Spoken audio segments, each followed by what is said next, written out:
ಎಲ್ಲರಿಗೂ ನಮಸ್ಕಾರ ಸ್ನೇಹಿತರೆ. ಸೇಡಿಗೆ ಸೇಡು ಹಾವಿನಷ್ಟೇ ವಿಷ ಇರುವ ಇನ್ನೊಂದು ಜೀವಿ ಎಂದರೆ ವೃಶ್ಚಿಕ ರಾಶಿಯವರು ಎಂದು ಜನ ನಿಮ್ಮನ್ನು ದೂರುತ್ತಾರೆ. ಆದರೆ ನಿಮ್ಮಷ್ಟು ಒಳ್ಳೆಯ ಮನಸ್ಸು, ಸಹಾಯ ಮಾಡುವ ಗುಣ ಯಾರಿಗೂ ಇಲ್ಲ. ಎಲ್ಲ ನಿಮ್ಮಿಂದ ಸಹಾಯ ಪಡೆಯುವವರೇ, ಆದರೆ ನಿಮ್ಮನ್ನೇ ಯಾಕೆ ಇಷ್ಟು ದೂರ ಇಡುತ್ತಾರೆ? ಆತ್ಮೀಯ ವೃಶ್ಚಿಕ ರಾಶಿಯವರೇ, ಈ ಜಗತ್ತಿನಲ್ಲಿ ಅತಿ ಹೆಚ್ಚು ತಪ್ಪು ತಿಳುವಳಿಕೆಗೆ ಒಳಗಾದ ರಾಶಿ ಯಾವುದಾದರೂ ಇದ್ದರೆ ಅದು ನೀವೇ. ನಿಮ್ಮನ್ನು ಅರ್ಥ ಮಾಡಿಕೊಳ್ಳುವುದು ಎಂದರೆ ಆಳ ಸಮುದ್ರದ ತಳ ಮುಟ್ಟಿದಂತೆ. ಅದು ಎಲ್ಲರಿಂದಲೂ ಸಾಧ್ಯವಿಲ್ಲ. ನಿಮ್ಮ ಕಣ್ಣುಗಳಲ್ಲಿ ಒಂದು ಕಾಂತಿ ಇದೆ, ಮಾತಿನಲ್ಲಿ ಒಂದು ತೂಕವಿದೆ ಮತ್ತು ನಡೆನುಡಿಯಲ್ಲಿ ರಾಜಗಾಂಭೀರ್ಯವಿದೆ.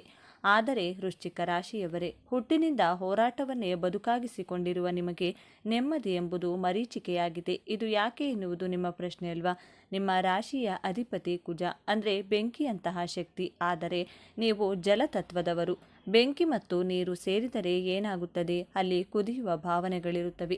ಜಗತ್ತಿಗೆ ಧೈರ್ಯ ಹೇಳುವ ನೀವು ಏಕಾಂತದಲ್ಲಿ ನಿಮ್ಮದೇ ಭಾವನೆಗಳ ಸುಳಿಯಲ್ಲಿ ಸಿಲುಕಿ ಒದ್ದಾಡುತ್ತಿದ್ದೀರಿ.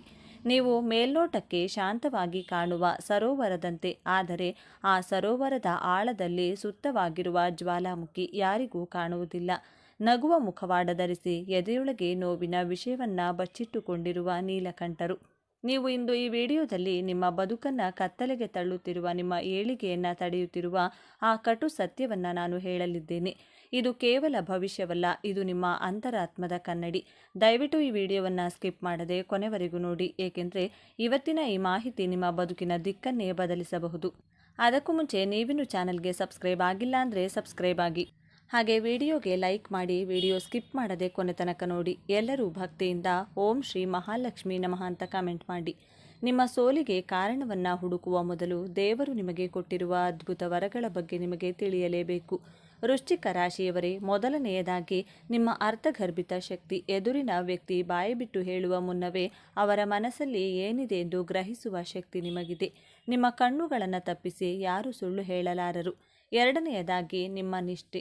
ವೃಶ್ಚಿಕ ರಾಶಿಯವರು ಒಮ್ಮೆ ಯಾರನ್ನಾದರೂ ಪ್ರೀತಿಸಿದರೆ ಅಥವಾ ನಂಬಿದರೆ ಅವರಿಗಾಗಿ ಪ್ರಾಣ ಕೊಡಲು ಸಿದ್ಧರಿರುತ್ತಾರೆ. ನಿಮ್ಮ ಸ್ನೇಹ ಮತ್ತು ಪ್ರೀತಿ ಸಿಗುವುದು ಪುಣ್ಯವೇ ಸರಿ. ಮೂರನೆಯದಾಗಿ ನೀವು ಬೂದಿ ಮುಚ್ಚಿದ ಕೆಂಡದೊಳಗಿನ ಚಿನ್ನ ಇದ್ದ ಹಾಗೆ. ನಿಮ್ಮನ್ನು ತಿಳಿಯದ ಜನರು ನಿಮ್ಮನ್ನು ಎಷ್ಟೇ ಕೆಳಗೆ ತಳ್ಳಿದರೂ ಮತ್ತೆ ಶೂನ್ಯದಿಂದ ಸಾಮ್ರಾಜ್ಯ ಕಟ್ಟುವ ತಾಕತ್ತು ನಿಮಗಿದೆ. ಇಷ್ಟೆಲ್ಲ ಶಕ್ತಿ ಇದ್ದರೂ ನೀವು ಯಾಕೆ ಸೋಲುತ್ತಿದ್ದೀರಿ? ಯಾಕೆ ಸಂಬಂಧಗಳು ಮುರಿದು ಬೀಳುತ್ತಿವೆ? ಈಗ ಆ ಕರಾಳ ಸತ್ಯವನ್ನು ಎದುರಿಸುವ ಸಮಯ. ವೃಶ್ಚಿಕ ರಾಶಿಯವರೇ, ನಿಮ್ಮನ್ನು ಜೀವನದಲ್ಲಿ ಸೋಲಿಸುತ್ತಿರುವ ಆ ಮಾರಕ ಗುಣ ಯಾವುದು ಗೊತ್ತಾ? ಅದುವೇ ನಿಮ್ಮ ಅತಿಯಾದ ಅನುಮಾನ ಮತ್ತು ದ್ವೇಷ. ಸಾಧನೆ ಕೇಳಲು ಕಷ್ಟವಾಗಬಹುದು, ಆದರೆ ಸತ್ಯವನ್ನು ಒಪ್ಪಿಕೊಳ್ಳಿ. ವೃಶ್ಚಿಕ ರಾಶಿಯವರಿಗೆ ಮರೆಯುವ ಶಕ್ತಿ ಇಲ್ಲ. ಯಾರಾದರೂ ನಿಮಗೆ ಸಣ್ಣ ನೋವು ಕೊಟ್ಟರೂ ಅದನ್ನು ನೀವು ವರ್ಷಗಳ ಕಾಲ ನೆನಪಿಟ್ಟುಕೊಳ್ಳುತ್ತೀರಿ. ನನ್ನನ್ನು ನೋಯಿಸಿದವರನ್ನು ಸುಮ್ಮನೆ ಬಿಡುವುದಿಲ್ಲ ಎಂಬ ಸೇಡಿನ ಭಾವನೆ ನಿಮ್ಮ ಮನಸ್ಸಿನ ಒಂದು ಮೂಲೆಯಲ್ಲಿ ಸದಾ ಇರುತ್ತದೆ. ಇದು ನಿಮ್ಮ ಶತ್ರುಗಳಿಗೆ ಹಾನಿ ಮಾಡುತ್ತದೋ ಇಲ್ಲವೋ ಗೊತ್ತಿಲ್ಲ, ಆದರೆ ಆ ದ್ವೇಷದ ಬೆಂಕಿ ಮೊದಲು ಸುಡುವುದು ನಿಮ್ಮನ್ನೇ.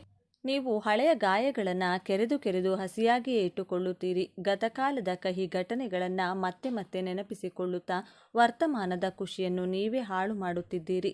ಮತ್ತೊಂದು ದೊಡ್ಡ ಸಮಸ್ಯೆ ಎಂದರೆ ನಿಮ್ಮ ರಹಸ್ಯ ಸ್ವಭಾವ. ನೀವು ಯಾರನ್ನೂ ಸಂಪೂರ್ಣವಾಗಿ ನಂಬುವುದಿಲ್ಲ. ನಿಮ್ಮ ಮನಸ್ಸಿನ ಕೀಲಿ ಕೈಯನ್ನು ಯಾರಿಗೂ ಕೊಡುವುದಿಲ್ಲ. ನಿಮ್ಮ ಸಂಗಾತಿಗೂ ಕೂಡ ನಿಮ್ಮ ಬಗ್ಗೆ ಪೂರ್ತಿ ತಿಳಿಯಲು ಸಾಧ್ಯವಾಗುವುದಿಲ್ಲ. ಈ ಅತಿಯಾದ ಗೌಪ್ಯತೆ ಮತ್ತು ಸಂಶಯದಿಂದ ನಿಮ್ಮನ್ನು ಪ್ರೀತಿಸುವವರು ನಿಮ್ಮಿಂದ ದೂರವಾಗುತ್ತಾರೆ. ನನ್ನನ್ನು ಇವರು ನಂಬುವುದೇ ಇಲ್ಲ ಎಂದು ಅವರು ಬೇಸರ ಪಟ್ಟುಕೊಂಡು ಹೋಗುತ್ತಾರೆ. ಆತ್ಮೀಯ ವೃಶ್ಚಿಕ ರಾಶಿಯವರೇ, ಈ ಸ್ವಭಾವದಿಂದ ನಿಮ್ಮ ಜೀವನದಲ್ಲಿ ಆಗುತ್ತಿರುವ 3 ಅನಾಹುತಗಳನ್ನು ಗಮನಿಸಿ. ಮೊದಲನೆಯದಾಗಿ ಮಾನಸಿಕ ಅಶಾಂತಿ. ಯಾವಾಗಲೂ ಸೇಡು, ಸಂಶಯ ಮತ್ತು ನಿಯಂತ್ರಣದ ಬಗ್ಗೆ ಯೋಚಿಸುವುದರಿಂದ ನಿಮ್ಮ ಮನಸ್ಸು ಸದಾ ಯುದ್ಧ ಭೂಮಿಯಂತಾಗಿರುತ್ತದೆ. ರಾತ್ರಿ ನಿದ್ದೆ ಬರುವುದಿಲ್ಲ, ಸಣ್ಣ ವಿಷಯಕ್ಕೂ ಉದ್ವೇಗಗೊಳ್ಳುತ್ತೀರಿ. ಎರಡನೆಯದಾಗಿ ಒಂಟಿತನ. ನಿಮ್ಮ ಕೋಪ ಮೂಗಿನ ತುದಿಯಲ್ಲಿರುತ್ತದೆ. ನಿಮ್ಮ ಮಾತಿನ ಚಾಟಿ ಏಟಿಗೆ ಹೆದರಿ ಜನ ನಿಮ್ಮಿಂದ ದೂರ ಉಳಿಯುತ್ತಾರೆ. ಕಷ್ಟದ ಸಮಯದಲ್ಲಿ ಹೆಗಲು ಕೊಡಲು ಯಾರೂ ಇಲ್ಲದಂತಹ ಪರಿಸ್ಥಿತಿಯನ್ನು ನೀವೇ ನಿರ್ಮಿಸಿಕೊಳ್ಳುತ್ತೀರಿ. ಮೂರನೆಯದಾಗಿ ಸ್ವಯಂ ನಾಶ. ಎಲ್ಲವೂ ಚೆನ್ನಾಗಿ ನಡೆಯುತ್ತಿರುವಾಗ ಯಾವುದೋ ಒಂದು ಸಣ್ಣ ಸಂಶಯದಿಂದ ನೀವೇ ಅದನ್ನು ಹಾಳು ಮಾಡಿಕೊಳ್ಳುತ್ತೀರಿ. ಅದು ಕೆಲಸವಿರಲಿ ಅಥವಾ ಪ್ರೀತಿ ಇರಲಿ. ಇದು ತುಂಬ ಚೆನ್ನಾಗಿದೆ, ಇದರಲ್ಲಿ ಏನೋ ಮೋಸ ಇರಬಹುದು ಎಂದು ಶಂಕಿಸಿ ಕೈಗೆ ಬಂದ ತುತ್ತನ್ನು ಬಾಯಿಗೆ ಬಾರದಂತೆ ಮಾಡಿಕೊಳ್ಳುತ್ತೀರಿ. ವೃಶ್ಚಿಕ ರಾಶಿಯವರೇ, ಬದುಕು ಒಂದು ಯುದ್ಧವಲ್ಲ, ಅದು ಒಂದು ಸುಂದರ ಪಯಣ. ನಿಮ್ಮೊಳಗಿನ ಈ ಅನುಮಾನದ ಕಹಿಯನ್ನು ಹೊರಹಾಕಿ ಅಮೃತವನ್ನು ತುಂಬಿಕೊಳ್ಳುವ ಸಮಯ ಬಂದಿದೆ. ಅದಕ್ಕಾಗಿ ಈ 3 ಬದಲಾವಣೆಗಳನ್ನು ಹಿಂದೆ ಮಾಡಿಕೊಳ್ಳಿ. ಮೊದಲನೆಯದಾಗಿ ಕ್ಷಮಿಸುವುದನ್ನು ಕಲಿಯಿರಿ. ಬೇರೆಯವರಿಗಾಗಿ ಅಲ್ಲ, ನಿಮ್ಮ ನೆಮ್ಮದಿಗಾಗಿ. ಹಳೆಯ ನೋವುಗಳ ಮೂಟೆಯನ್ನು ಕೆಳಗಿಳಿಸಿ. ಯಾರು ನಿಮಗೆ ಮೋಸ ಮಾಡಿದ್ದಾರೋ ಅವರನ್ನು ಅವರ ಕರ್ಮಕ್ಕೆ ಬಿಟ್ಟು ಬಿಡಿ. ದ್ವೇಷ ನಿಮ್ಮನ್ನು ಕುಬ್ಜರನ್ನಾಗಿ ಮಾಡಿದರೆ ಕ್ಷಮೆ ನಿಮ್ಮನ್ನು ಮಹಾತ್ಮರನ್ನಾಗಿ ಮಾಡುತ್ತದೆ. ಎರಡನೆಯದಾಗಿ ನಂಬಿಕೆಯನ್ನಿಡಿ. ಪ್ರಪಂಚದಲ್ಲಿ ಎಲ್ಲರೂ ಕೆಟ್ಟವರಲ್ಲ. ನಿಮ್ಮ ಪ್ರೀತಿ ಪಾತ್ರರ ಬಳಿ ಮನಸ್ಸು ಬಿಚ್ಚಿ ಮಾತನಾಡಿ. ನಿಮ್ಮ ರಹಸ್ಯಗಳನ್ನು ಹಂಚಿಕೊಳ್ಳುವುದರಿಂದ ನೀವು ದುರ್ಬಲರಾಗುವುದಿಲ್ಲ, ಬದಲಾಗಿ ನಿಮ್ಮ ಸಂಬಂಧಗಳು ಗಟ್ಟಿಯಾಗುತ್ತವೆ. ಸಂಶಯದ ಕನ್ನಡಕ ತೆಗೆದು ಪ್ರೀತಿಯ ಕಣ್ಣಿನಿಂದ ಜಗತ್ತನ್ನು ನೋಡಿ. ಮೂರನೆಯದಾಗಿ ನಿಯಂತ್ರಣವನ್ನು ಬಿಡಿ. ಎಲ್ಲವೂ ನಿಮ್ಮ ಇಷ್ಟದಂತೆ ನಡೆಯಬೇಕು ಎಂದು ಹಠ ಮಾಡಬೇಡಿ. ನೀರಿನಂತೆ ಹರಿಯುವುದನ್ನು ಕಲಿಯಿರಿ. ಬದಲಾವಣೆಗೆ ಹೊಂದಿಕೊಂಡರೆ ವೃಶ್ಚಿಕ ರಾಶಿಯವರಾದ ನೀವು ಮುಟ್ಟಿದ್ದೆಲ್ಲ ಚಿನ್ನವಾಗುತ್ತದೆ. ನೆನಪಿಡಿ, ನೀವು ನೀರಿನ ರಾಶಿ. ನೀರು ಶಾಂತವಾಗಿದ್ದರೆ ಜೀವ ಕೊಡುತ್ತದೆ, ಪ್ರಕ್ಷುಬ್ಧವಾದರೆ ಪ್ರವಾಹವಾಗಿ ಊರನ್ನೇ ಮುಳುಗಿಸುತ್ತದೆ. ನಿಮ್ಮ ಶಕ್ತಿ ಜಗತ್ತನ್ನು ಬೆಳಗಲೇ ಹೊರತು ಸುಡಬಾರದು. ವೃಶ್ಚಿಕ ರಾಶಿಯವರು ಜೀವನದಲ್ಲಿ ಅಭಿವೃದ್ಧಿಯಾಗಬೇಕು, ಜೀವನದಲ್ಲಿ ಮುಂದೆ ಬರಬೇಕು, ಅಂದರೆ ಶ್ರೀಮಂತರಾಗಬೇಕು ಎಂದು ಅಂದುಕೊಂಡಿದ್ರೆ ಈ ಒಂದು ತಂತ್ರವನ್ನು ಸುಲಭವಾಗಿ ನೀವು ನಿಮ್ಮ ಜೀವನದಲ್ಲಿ ಒಮ್ಮೆ ಮಾಡಿ ನೋಡಿ. ನೀವು ನಿಮ್ಮ ಜೀವನದಲ್ಲಿ ಒಂದು ಹೊಸ ಆಶಾ ಕಿರಣವನ್ನು ಕಾಣುತ್ತೀರಾ. ನಿಮ್ಮ ಜೀವನದಲ್ಲಿ ಏಳಿಗೆಯನ್ನು ಕಾಣುವಿರಿ. ಇನ್ನು ಇದುವರೆಗೂ ನೀವು ಅನುಭವಿಸಿದಂತಹ ಎಲ್ಲ ಕಷ್ಟಗಳಿಗೂ ಪರಿಹಾರ ಸಿಗುತ್ತದೆ. ಮುಂದೆ ಬರುವಂತಹ ಕಷ್ಟಗಳನ್ನು ತಪ್ಪಿಸಬಹುದು. ಇಲ್ಲಿಯವರೆಗೂ ನಿಮ್ಮ ಜೀವನದಲ್ಲಿ ಆದಂತಹ ಅಲ್ಲೋಲ ಕಲ್ಲೋಲವಾಗಿದ್ದಂಥ ಘಟನೆಗಳಿಂದ ನೆಮ್ಮದಿ ಕಳೆದುಕೊಂಡಿರಬಹುದು. ಈಗ ನಿಮ್ಮ ಜೀವನ ಸರಿಹೊಂದುವಂತಹ ಸಮಯ ಬಂದಿದೆ. ಸಮಯವನ್ನು ವ್ಯರ್ಥ ಮಾಡದೆ ಉಪಯೋಗಿಸಿಕೊಳ್ಳಿ. ಒಂದು ವೇಳೆ ಈ ತಂತ್ರವನ್ನು ನೀವು ಪಾಲಿಸಿದ್ದೇ ಆದಲ್ಲಿ ನಿಮ್ಮ ಕಷ್ಟಗಳೆಲ್ಲವೂ ಪರಿಹಾರವಾಗುತ್ತದೆ. ಮೊದಲು ನಿಮ್ಮ ಮೇಲೆ ನಿಮಗೆ ನಂಬಿಕೆ ಇರಲಿ. ಇಲ್ಲವಾದಲ್ಲಿ ಜೀವನದಲ್ಲಿ ಅದೇ ಜಗಳ ಜಂಜಾಟದ ಜೀವನವನ್ನು ಮುಂದುವರಿಸಬೇಕಾಗುತ್ತದೆ. ಪದೇ ಪದೇ ಕಷ್ಟಗಳಿಂದ ಜೀವನದುದ್ದಕ್ಕೂ ನರಳಬೇಕಾಗುತ್ತದೆ. ಹಾಗಾದರೆ ಆ ತಂತ್ರವನ್ನು ಮಾಡೋದು ಹೇಗೆ ಎನ್ನುವುದನ್ನು ನೋಡೋಣ. ಮೊದಲು ಒಂದು ಕೆಂಪು ಬಣ್ಣದ ವಸ್ತ್ರವನ್ನು ತೆಗೆದುಕೊಳ್ಳಬೇಕು. ಕರವಸ್ತ್ರ ಅಂದರೆ ಕರ್ಚೀಫ್ನಷ್ಟು ಅಳತೆ ಇರುವ ಕೆಂಪು ಬಣ್ಣದ ವಸ್ತ್ರವನ್ನು ತೆಗೆದುಕೊಳ್ಳಿ. ನಂತರ 2 ಮಣ್ಣಿನ ದೀಪವನ್ನು ತೆಗೆದುಕೊಳ್ಳಿ. ಆ 2 ದೀಪಕ್ಕೆ ಬೇಕಾಗಿರುವಂಥ ಬತ್ತಿಯನ್ನು ತೆಗೆದುಕೊಳ್ಳಿ. ಹಾಗೆಯೇ ಒಂದು ಸ್ವಲ್ಪ ಪ್ರಮಾಣದ ದೀಪದ ಎಣ್ಣೆಯನ್ನು ತೆಗೆದುಕೊಳ್ಳಿ. ನೀವು ನಿಮ್ಮ ಮನೆಯ ಸಮೀಪದಲ್ಲಿರುವ ಅಥವಾ ನಿಮಗೆ ಹತ್ತಿರದಲ್ಲಿರುವ ಶ್ರೀ ಸುಬ್ರಹ್ಮಣ್ಯ ಸ್ವಾಮಿ ದೇವಸ್ಥಾನಕ್ಕೆ ಈ ಎಲ್ಲವನ್ನೂ ತೆಗೆದುಕೊಂಡು ಹೋಗಿ. ಮೊದಲೇ ನೀವು ಸ್ನಾನ ಮಾಡಿಕೊಂಡಿರಬೇಕು. ದೇವಸ್ಥಾನಕ್ಕೆ ಹೋದ ನಂತರ ಕೆಂಪು ಬಟ್ಟೆಯನ್ನು ಹಾಸಿ ಆ ಬಟ್ಟೆಯ ಮೇಲೆ 2 ಮಣ್ಣಿನ ದೀಪವನ್ನು ಇಟ್ಟು ಶ್ರದ್ಧಾಭಕ್ತಿಯಿಂದ ದೀಪಕ್ಕೆ ಎಣ್ಣೆ ಹಾಕಿ ದೀಪವನ್ನು ಹಚ್ಚಬೇಕಾಗುತ್ತದೆ. ತದನಂತರ ನಿಮ್ಮ ಇಷ್ಟಾರ್ಥಗಳನ್ನು ಈಡೇರಿಸುವಂತೆ ಪ್ರಾರ್ಥನೆಯನ್ನು ಮಾಡಿ. ನಮ್ಮ ಕೋರಿಕೆಯನ್ನು ಈಡೇರಿಸು ಭಗವಂತ, ಸಾಲದ ಸುಳಿಯಿಂದ ಪಾರು ಮಾಡು ಎಂದು 2 ಕೈ ಜೋಡಿಸಿ ನಮಸ್ಕರಿಸಿ ಬರಬೇಕು. ಈ ತಂತ್ರವನ್ನು ಮಂಗಳವಾರದಂದು ಮಾಡಬೇಕು. ಇದೇ ರೀತಿಯಾಗಿ ಈ ದೀಪವನ್ನು ನೀವು 7 ಮಂಗಳವಾರಗಳ ಕಾಲ ತಪ್ಪದೇ ಈ ರೀತಿಯಲ್ಲಿ ದೀಪವನ್ನು ಹಚ್ಚುವುದರಿಂದ ನಿಮ್ಮ ಜೀವನದಲ್ಲಿ ಇರುವಂತಹ ಎಂತಹದೇ ಕಷ್ಟ ನಷ್ಟಗಳೆಲ್ಲವೂ ದೂರವಾಗುತ್ತದೆ. ಹಾಗೆಯೇ ನಿಮ್ಮ ಜೀವನದಲ್ಲಿ ಅಭಿವೃದ್ಧಿಯ ಕಡೆ ಕೂಡ ಹೋಗಲು ಸಹಾಯಕವಾಗುತ್ತದೆ. ಹಣಕಾಸಿನ ಸಮಸ್ಯೆ ದೂರವಾಗುತ್ತದೆ. ಜೀವನದಲ್ಲಿ ಸುಖ, ಶಾಂತಿ, ನೆಮ್ಮದಿ ಇರುತ್ತದೆ. ಹೀಗೆ 7 ಮಂಗಳವಾರಗಳ ಕಾಲ ಇದನ್ನು ನೀವು ಮಾಡಿದ್ದೇ ಆದಲ್ಲಿ ಜೀವನದಲ್ಲಿ ನೆಮ್ಮದಿಗೆ ಎಂದಿಗೂ ಕೊರತೆ ಇರುವುದೇ ಇಲ್ಲ. ವೃಶ್ಚಿಕ ರಾಶಿಯವರೇ, ನಿಮ್ಮಲ್ಲಿರುವ ಆ ದೈವಿಕ ಶಕ್ತಿಯನ್ನು ಅರ್ಥ ಮಾಡಿಕೊಳ್ಳಿ. ನೀವು ಕೇವಲ ನೋವನ್ನು ಅನುಭವಿಸಲು ಹುಟ್ಟಿದವರಲ್ಲ, ನೋವನ್ನು ಗೆದ್ದು ಜಗತ್ತಿಗೆ ಮಾದರಿಯಾಗಲು ಹುಟ್ಟಿದವರು. ನಿಮ್ಮ ದ್ವೇಷವನ್ನು ಪ್ರೀತಿಯಾಗಿ ಬದಲಾಯಿಸಿ. ಆಗ ನೋಡಿ, ಈ ಇಡೀ ಪ್ರಪಂಚ ನಿಮ್ಮ ಕಾಲಡಿಯಲ್ಲಿರುತ್ತದೆ. ಸ್ನೇಹಿತರೆ, ವೃಶ್ಚಿಕ ರಾಶಿಯವರ ಈ ವಿಡಿಯೋ ನಿಮ್ಮ ಅಂತರಾತ್ಮವನ್ನು ಮುಟ್ಟಿದ್ರೆ, ಹೌದು ಇದು ನನ್ನ ಕತೆ ಎಂದು ಅನಿಸಿದರೆ ದಯವಿಟ್ಟು ಈ ವಿಡಿಯೋಗೆ ಒಂದು ಲೈಕ್ ನೀಡಿ. ನಿಮ್ಮ ಅನಿಸಿಕೆ ಏನೇ ಇದ್ರೂ ಕಮೆಂಟ್ ಬಾಕ್ಸ್ನಲ್ಲಿ ಬರೆಯಿರಿ. ನಿಮ್ಮ ಮನಸ್ಸಿನ ಭಾರ ಇಳಿಸಿಕೊಳ್ಳಿ. ಇದೇ ರೀತಿಯ ರಾಶಿ ರಹಸ್ಯಗಳು ಮತ್ತು ಬದುಕನ್ನು ಬದಲಿಸುವ ಜ್ಯೋತಿಷ್ಯ ಮಾಹಿತಿಗಾಗಿ ಮರೆಯದೆ ನಮ್ಮ ಚಾನಲ್ಗೆ ಸಬ್ಸ್ಕ್ರೈಬ್ ಮಾಡಿ. ಪಕ್ಕದಲ್ಲಿರುವ ಬೆಲ್ ಐಕಾನ್ ಒತ್ತಿ. ಮುಂದಿನ ವಿಡಿಯೋದಲ್ಲಿ ಮತ್ತೊಂದು ರೋಚಕ ಮಾಹಿತಿಯೊಂದಿಗೆ ಸಿಗೋಣ. ಅಲ್ಲಿಯವರೆಗೂ ನಗು ನಗುತ್ತಾ ಇರಿ, ಧೈರ್ಯವಾಗಿರಿ. ಸರ್ವೇ ಜನ ಸುಖಿನೋ ಭವಂತು. ನಿಗೂಢವಾದ ಕಣ್ಣುಗಳು, ಅಯಸ್ಕಾಂತದಂತಹ ಸೆಳೆತ, ಬಂಡೆಯಂತಹ ನಿಶ್ಚಲತೆ, ಆದರೆ ಒಳಗೊಂದು ಭಾವನೆಗಳ ಜ್ವಾಲಾಮುಖಿಯನ್ನೇ ಬಚ್ಚಿಟ್ಟುಕೊಂಡಿರುವ ವ್ಯಕ್ತಿಗಳೇ ವೃಶ್ಚಿಕ ರಾಶಿಯವರು. ವೃಶ್ಚಿಕ ರಾಶಿಯವರ ಗುಣ ಸ್ವಭಾವ ಹೇಗಿರಲಿದೆ? ವೃಶ್ಚಿಕ ರಾಶಿಯವರು ತಮ್ಮ ಜೀವನಗಳಲ್ಲಿ ಯಾವೆಲ್ಲ ಲಾಭಗಳನ್ನು ಪಡೆದುಕೊಳ್ಳುತ್ತಾರೆ? ಈ ಎಲ್ಲ ಅಂಶಗಳನ್ನು ಕುರಿತು ಪ್ರತಿಯೊಂದು ಮಾಹಿತಿಯನ್ನು ವೃಶ್ಚಿಕ ರಾಶಿಯವರ ಬಗ್ಗೆ ಈ ವಿಡಿಯೋದಲ್ಲಿ ನಾನು ನಿಮಗೆ ಹೇಳ್ತಾ ಹೋಗ್ತೀನಿ. ವೃಶ್ಚಿಕ ರಾಶಿಯ ಬಂಧುಗಳೇ, ಈ ವಿಡಿಯೋ ಆಕಸ್ಮಿಕವಾಗಿ ನಿಮ್ಮ ಕಣ್ಣ ಮುಂದೆ ಬಂದಿಲ್ಲ. ಇದು ನಿಮ್ಮ ಇಷ್ಟ ದೈವ, ನಿಮ್ಮ ಕುಲದೇವರು ನಿಮಗಾಗಿ ಕಳುಹಿಸಿರುವ ಒಂದು ದಿವ್ಯ ಸಂದೇಶ. ನಿಮ್ಮ ಜೀವನದಲ್ಲಿ ಒಂದು ದೊಡ್ಡ ಕ್ರಾಂತಿಯೇ ನಡೆಯಲಿದೆ. ಇಷ್ಟು ದಿನ ಗುಟ್ಟಾಗಿ ಅನುಭವಿಸಿದ ನೋವು, ಒಳಗೊಳಗೆ ಸಹಿಸಿಕೊಂಡ ಅವಮಾನ, ಕೆಂಡದ ಮೇಲೆ ನಡೆದಂತಹ ಪ್ರತಿದಿನ, ಈ ಎಲ್ಲ ಕಷ್ಟಗಳಿಗೆ ಈಗ ಅಂತ್ಯ ಹಾಡುವ ಸಮಯ ಬಂದಿದೆ. ಆ ನೋವುಗಳಿಗೆ, ಅವಮಾನಗಳಿಗೆ ಪ್ರತಿಫಲ ಸಿಗುವ ಸಮಯ ಬಂದಿದೆ. ನಿಮ್ಮ ಜೀವನದ ದಿಕ್ಕು ಯಶಸ್ಸಿನ ಉತ್ತುಂಗಕ್ಕೇರಲಿದೆ ಅಥವಾ ಮತ್ತೆ ಪಾತಾಳಕ್ಕೆ ಬೀಳುತ್ತದೆಯೋ ತಿಳಿಯಿರಿ. ಇದರ ಜೊತೆ ಒಂದು ಕಠಿಣ ಸವಾಲು ನಿಮ್ಮ ಮುಂದೆ ಬರಲಿದೆ. ಅದರಿಂದ ಪಾರಾಗುವುದು ಹೇಗೆ ತಿಳಿಯಲು ಈ ವಿಡಿಯೋವನ್ನು ಕೊನೆವರೆಗೂ ನೋಡಿ ಮತ್ತು ನಿಮ್ಮ ಜೀವನದಲ್ಲಿ ಒಂದು ದೊಡ್ಡ ಬದಲಾವಣೆ ಆಗಲಿ ಎಂದು ಸಂಕಲ್ಪ ಮಾಡುತ್ತಾ ತಪ್ಪದೆ ಜೈ ಶ್ರೀರಾಮ್ ಎಂದು ಕಮೆಂಟ್ ಮಾಡಿ. ಹಾಗೆ ತಪ್ಪದೆ ಲೈಕ್ ಮಾಡಿ. ವೃಶ್ಚಿಕ ರಾಶಿಯಲ್ಲಿ ಹುಟ್ಟಿದಂತಹ ವ್ಯಕ್ತಿಗಳು ಖಂಡಿತವಾಗಿಯೂ ಸಹ ಜೀವನದಲ್ಲಿ ತುಂಬ ಎತ್ತರದ ಸ್ಥಾನಕ್ಕೆ ಹೋಗುತ್ತಾರೆ ಅಥವಾ ಇನ್ನು ಕೆಲವರು ಜೀವನದಲ್ಲಿ ತುಂಬ ಕೆಳಮಟ್ಟದಲ್ಲಿರುತ್ತಾರೆ. ಕಾರಣ ಏನೆಂದು ತಿಳಿದರೆ ನಿಜಕ್ಕೂ ಆಶ್ಚರ್ಯ ಪಡಬೇಕಾಗಿದೆ. ಯಾಕೆಂದರೆ ಈ ವೃಶ್ಚಿಕ ರಾಶಿಯವರ ಅಧಿಪತಿ ಮಂಗಳ ಗ್ರಹ. ಮಂಗಳ ಅಂದರೆ ಒಬ್ಬ ಸೇನಾಧಿಪತಿ ಎಂದೇ ಹೇಳ್ಬೋದು. ಈ ಮಂಗಳ ಗ್ರಹ ಏನಿದೆ ಇದನ್ನು ಕಂಟ್ರೋಲ್ ಅಂದರೆ ನಿಯಂತ್ರಣ ಮಾಡುವುದು ಶ್ರೀ ಸುಬ್ರಹ್ಮಣ್ಯ ಸ್ವಾಮಿ ದೇವರು. ಹಾಗೆಯೇ ಈ ವೃಶ್ಚಿಕ ರಾಶಿಯವರು ಮೂಲವಾಗಿ ಆರಾಧನೆ ಮಾಡಬೇಕಾಗಿರುವಂಥದ್ದು ಶ್ರೀ ಸುಬ್ರಹ್ಮಣ್ಯ ಸ್ವಾಮಿಯನ್ನ ಮುರುಘ ಎಂದು ಸಹ ಕರೆಯುತ್ತೇವೆ. ಮೊದಲಿಗೆ ಇಷ್ಟು ದಿನ ನೀವು ಯಾಕೆ ಇಷ್ಟೊಂದು ಕಷ್ಟ ಅನುಭವಿಸಿದ್ದೀರಿ ಎಂದು ನೋಡೋಣ. ವೃಶ್ಚಿಕ ರಾಶಿ ಅಂದರೆ ಅದು ಸಾಮಾನ್ಯ ರಾಶಿಯಲ್ಲ, ಅದು ಕೆಂಡದಂತಹ ರಾಶಿ. ನೀವು ಅನುಭವಿಸಿದ್ದು ಬರೀ ನೋವಲ್ಲ, ಅದು ಒಂದು ಅಗ್ನಿ ಪರೀಕ್ಷೆ. ಕಳೆದ ಕೆಲವು ಸಮಯದಿಂದ ವಿಶೇಷವಾಗಿ ಶನಿ ಭಗವಾನ್ ದೃಷ್ಟಿ, ಶನಿ ಮತ್ತು ರಾಹುಕೇತುಗಳ ಹಿಡಿತದಿಂದ ನಿಮ್ಮ ಜೀವನ ನರಕವಾಗಿತ್ತು. ನೀವು ನಂಬಿದವರೇ ನಿಮಗೆ ಬೆನ್ನಿಗೆ ಚೂರಿ ಹಾಕಿದರು. ನೀವು ರಹಸ್ಯವಾಗಿಟ್ಟ ವಿಷಯಗಳೇ ಬಟ ಬಯಲಾಗಿ ದೊಡ್ಡ ಅವಮಾನವನ್ನು ಅನುಭವಿಸಿದ್ದೀರಿ. ಹಣಕಾಸಿನ ವಿಚಾರದಲ್ಲಿ ಕೈಗೆ ಬಂದ ತುತ್ತು ಬಾಯಿಗೆ ಬರಲಿಲ್ಲ. ಆರೋಗ್ಯದಲ್ಲಿ ವಿಪರೀತ ಏರುಪೇರು. ಎಲ್ಲಕ್ಕಿಂತ ಹೆಚ್ಚಾಗಿ ನನ್ನನ್ನು ಯಾರೂ ಅರ್ಥ ಮಾಡಿಕೊಳ್ಳುತ್ತಿಲ್ಲ ಎಂಬ ತೀವ್ರವಾದ ಒಂಟಿತನ ಮತ್ತು ಮಾನಸಿಕ ಹಿಂಸೆ ನಿಮ್ಮನ್ನು ಕಾಡುತ್ತಿತ್ತು. ಆದರೆ ಆ ಅಗ್ನಿ ಪರೀಕ್ಷೆಯ ಸಮಯ ಈಗ ಮುಗಿದಿದೆ. ಆತ್ಮವಿಶ್ವಾಸದಿಂದ ಮತ್ತು ಛಲದಿಂದ ಮುನ್ನುಗ್ಗುವ ಸಮಯ ಬಂದಿದೆ. ಈಗ ಗುರುಬಲದ ಕೃಪೆ ಮತ್ತು ಮಂಗಳನ ಆಶೀರ್ವಾದದಿಂದ ನಿಮ್ಮ ಜೀವನದ ಅತ್ಯಂತ ಅದ್ಭುತವಾದ ದಿನಗಳಾಗಲಿವೆ. ಇಷ್ಟು ದಿನ ನಿಮ್ಮ ಶ್ರಮಕ್ಕೆ ಕಚೇರಿಯಲ್ಲಿ ಬೆಲೆ ಇರಲಿಲ್ಲ. ನಿಮ್ಮ ಕೆಲಸವನ್ನು ಬೇರೆಯವರು ತಮ್ಮದೆಂದು ಹೇಳಿಕೊಳ್ಳುತ್ತಿದ್ದರು. ಆದರೆ ಈಗ ಆಗುವುದಿಲ್ಲ. ನಿಮ್ಮ ಇಂಟ್ಯೂಷನ್ ಶಕ್ತಿ ಅಂದರೆ ನಿಮ್ಮ ಒಳಮನಸ್ಸಿನ ಮಾತು ಅದ್ಭುತವಾಗಿ ಕೆಲಸ ಮಾಡುತ್ತದೆ.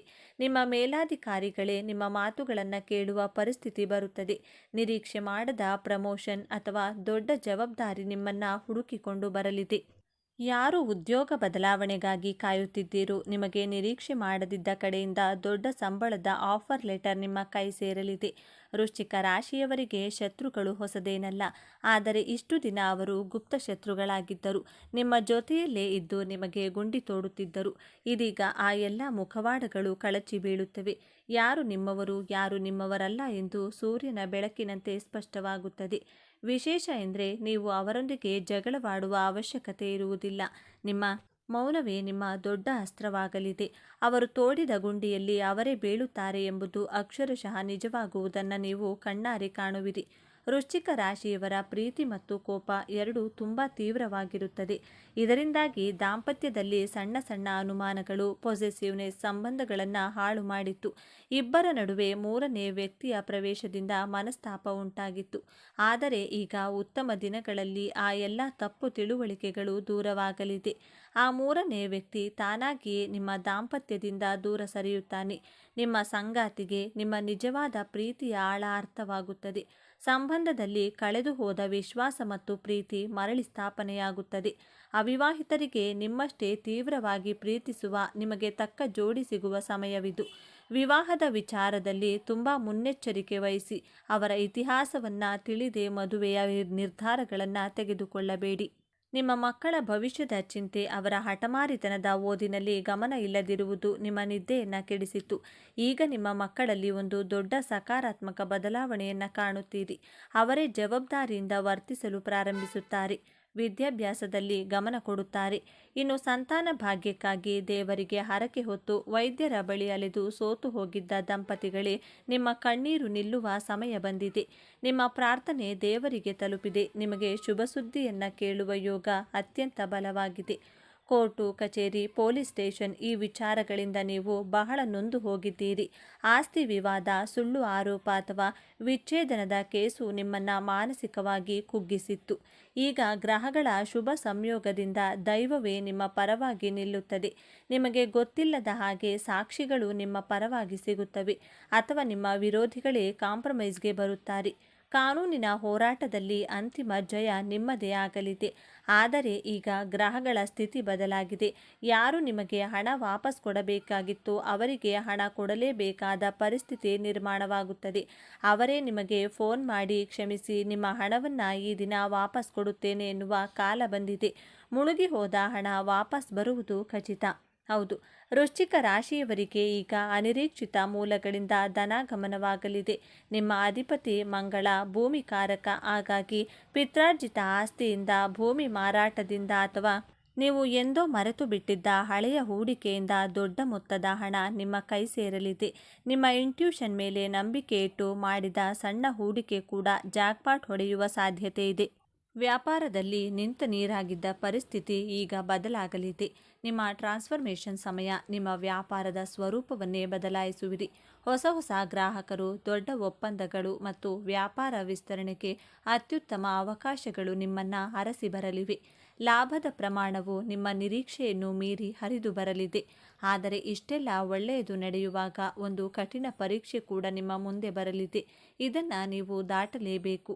ಈಗ ನೀವು ಎದುರಿಸುವ ಅತ್ಯಂತ ಕಷ್ಟಕರ ಸಮಸ್ಯೆ ಅದು ಹೊರಗಿನ ಶತ್ರುಗಳಿಂದ ಬರುವುದಲ್ಲ, ಅದು ನಿಮ್ಮಿಂದಲೇ ಬರುತ್ತದೆ. ಅದುವೇ ನಿಮ್ಮ ಅತಿಯಾದ ಸಿಟ್ಟು ಮತ್ತು ಆತುರದ ನಿರ್ಧಾರ.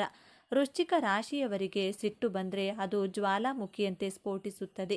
ಈಗ ನಿಮ್ಮ ಒಳ್ಳೆಯ ಸಮಯ ಬಂದಾಗ, ಎಲ್ಲವೂ ನಿಮ್ಮ ಕೈಗೆ ಸಿಗುತ್ತಿರುವಾಗ, ಯಾರಾದರೂ ಸಣ್ಣ ತಪ್ಪು ಮಾಡಿದರೆ ಅಥವಾ ನಿಮ್ಮ ತಾಳ್ಮೆಯನ್ನು ಪರೀಕ್ಷಿಸಿದರೆ, ನಿಮ್ಮ ಸಿಟ್ಟಿನಿಂದ ಆ ಕ್ಷಣದಲ್ಲಿ ನೀವು ಎಲ್ಲವನ್ನ ಹಾಳು ಮಾಡಿಕೊಳ್ಳುವ ದೊಡ್ಡ ಅಪಾಯವಿದೆ. ನಿಮ್ಮ ಒಂದು ಆತುರದ ಮಾತು, ಒಂದು ಕೋಪದ ನಿರ್ಧಾರ ನಿಮ್ಮ ಕೈಗೆ ಬಂದ ಭಾಗ್ಯವನ್ನು ಕಾಲಿನಿಂದ ಒದ್ದ ಹಾಗೆ ಮಾಡಬಹುದು. ಇದುವೇ ಗ್ರಹಗಳು ನಿಮಗೆ ಇಡುವ ಅಂತಿಮ ಪರೀಕ್ಷೆ. ಈ ಸಮಸ್ಯೆಯಿಂದ ಪಾರಾಗುವುದು ಹೇಗೆ? ಇದಕ್ಕೆ ಪರಿಹಾರ ತುಂಬ ಸರಳವಾಗಿದೆ ಮತ್ತು ಅತ್ಯಂತ ಶಕ್ತಿಶಾಲಿಯಾಗಿದೆ. ವೃಶ್ಚಿಕ ರಾಶಿಯ ಅಧಿದೇವತೆ ಸುಬ್ರಹ್ಮಣ್ಯ ಸ್ವಾಮಿ ಅಥವಾ ನರಸಿಂಹಸ್ವಾಮಿ. ನೀವು ಪ್ರತಿದಿನ ಅಥವಾ ಕನಿಷ್ಠ ಪ್ರತಿ ಮಂಗಳವಾರದಂದು ಸ್ನಾನ ಮಾಡಿದ ನಂತರ ದೀಪ ಹಚ್ಚಿ ಓಂ ಶ್ರೀ ಸುಬ್ರಹ್ಮಣ್ಯಾಯ ನಮಃ ಅಥವಾ ಓಂ ನರಸಿಂಹಾಯ ನಮಃ ಎಂದು 108 ಬಾರಿ ಜಪಿಸಿ. ಮತ್ತು ಯಾವಾಗಲಾದರೂ ನಿಮಗೆ ಸಿಟ್ಟು ಬಂದು ಒಂದು ನಿರ್ಧಾರ ತೆಗೆದುಕೊಳ್ಳಬೇಕು ಅನ್ನಿಸಿದಾಗ ಒಂದು ಕ್ಷಣ ಕಣ್ಣು ಮುಚ್ಚಿ 1 ಲೋಟ ತಣ್ಣೀರನ್ನು ಕುಡಿಯಿರಿ ಮತ್ತು 10ರಿಂದ 1ರವರೆಗೆ ಉಲ್ಟಾ ಎಣಿಸಿ. ಈ ಸಣ್ಣ ಪರಿಹಾರ ನಿಮ್ಮನ್ನು ದೊಡ್ಡ ಅನಾಹುತದಿಂದ ಪಾರು ಮಾಡುತ್ತದೆ. ನಿಮ್ಮ ಸಿಟ್ಟನ್ನು ನಿಯಂತ್ರಿಸಿದರೆ ಈ ಜಗತ್ತನ್ನೇ ಗೆಲ್ಲುವ ಶಕ್ತಿ ನಿಮಗಿದೆ. ವೃಶ್ಚಿಕ ರಾಶಿಯವರೇ, ನಿಮ್ಮ ಜೀವನದ ಹೊಸ ಅಧ್ಯಾಯವನ್ನು ಆರಂಭವಾಗಲಿದೆ. ನೀವು ಪಾತಾಳಕ್ಕೆ ಬೀಳುವುದಿಲ್ಲ, ನೀವು ಯಶಸ್ಸಿನ ಉತ್ತುಂಗಕ್ಕೆ ಏರುತ್ತೀರಿ. ನೀವು ಅನುಭವಿಸಿದ ಅವಮಾನಗಳಿಗೆ, ನಿಮ್ಮ ಕಣ್ಣೀರಿಗೆ ಈಗ ಬೆಲೆ ಸಿಗಲಿದೆ. ನಿಮ್ಮನ್ನು ನೋಡಿ ನಕ್ಕವರೇ ನಿಮ್ಮ ಮುಂದೆ ತಲೆ ತಗ್ಗಿಸುವ ಸಮಯ ಬಂದಿದೆ. ಈ ವಿಡಿಯೋ ನಿಮಗೆ ತಲುಪಿದೆ ಅಂದರೆ ಅದು ಆ ಮಹಾದೇವನ, ಆ ಸುಬ್ರಹ್ಮಣ್ಯ ಸ್ವಾಮಿಯ ಸಂಕಲ್ಪ. ನಿಮ್ಮ ಒಳ್ಳೆಯ ದಿನಗಳು ಪ್ರಾರಂಭವಾಗಿದೆ. ಈ ದೈವಿಕ ಸಂದೇಶವನ್ನು ಸ್ವೀಕರಿಸಿ. ನಿಮ್ಮ ಎಲ್ಲ ಕಷ್ಟಗಳು ಇನ್ನು ಕೇವಲ ಕೆಲವೇ ದಿನಗಳಲ್ಲಿ ಭಸ್ಮವಾಗಲಿ ಎಂದು ಸಂಕಲ್ಪ ಮಾಡುತ್ತಾ ಮರೆಯದೆ ನಿಮ್ಮ ಇಷ್ಟ ದೇವರ ಅಥವಾ ಕುಲದೇವರ ಹೆಸರನ್ನು ಕಮೆಂಟ್ ಮಾಡಿ. ಸರ್ವೇ ಜನ ಸುಖಿನೋ ಭವಂತು. ಇದೇ ತರಹದ ಜ್ಯೋತಿಷ್ಯಕ್ಕೆ ಸಂಬಂಧಪಟ್ಟಂಥ ವಿಡಿಯೋ ನೋಡಲು ನಮ್ಮ ಚಾನಲ್ಗೆ ಸಬ್ಸ್ಕ್ರೈಬ್ ಆಗಿ. ಈ ವಿಡಿಯೋ ಲೈಕ್ ಮಾಡಿ, ಶೇರ್ ಮಾಡಿ. ಧನ್ಯವಾದಗಳು.